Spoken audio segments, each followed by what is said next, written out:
One of the things that I think neuroscientists have come to believe is that parents provide a buffer for how the child handles stress. So if you think of development over those first few years, a child is experiencing all sorts of stress.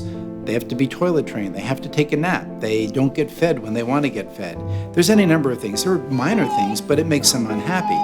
But what parents can do is they essentially teach them how to cope with that by helping them. And so we know that development occurs in this environment of relationships. And if the relationships are not good, often what happens is the child doesn't learn how to regulate their own emotional response and how to deal with stressful life experiences. Estamos na rua de casa, amor. Calma. Já vai passar, já vai passar. Já vai passar. As they grow older and they start to experience real life stress, like, you've always done well in school, now you fail an exam for the first time. You have no experience in how to cope with failure. But if your family has helped you deal with other failures, you'll overcome that. Deixa eu te ensinar.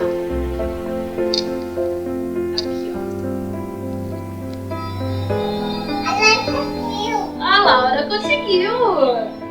There is frustration in normal life. There's stress in life. So the goal is not to prevent a child from feeling frustration.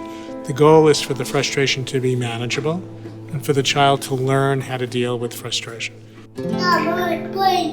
Só tiquinho, tá?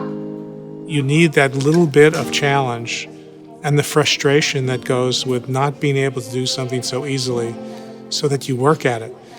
It's not only working at it to master that skill, it's working at it to develop a sense of what it's like to work for something that's not that easy. If you never get that experience, if every time you try something that's a little bit frustrating, an adult comes and does it for you, how do you learn how to deal with frustration? Which is a very important thing to learn.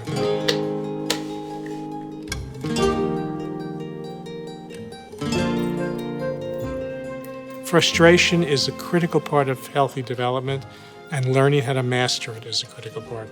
So it could be in playing, engaging, things kids want to eat. Kids like to eat junk. They like to eat more sweets. It can be frustrating to not be given all of these things. There are sources of frustration everywhere. It's all about balance, right? Não, suco não, é o papá primeiro. Vamos lá. Isso.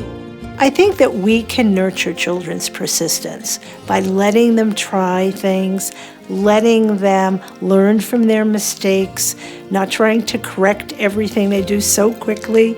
To be persistent takes patience. And so we have to model that and encourage that in children.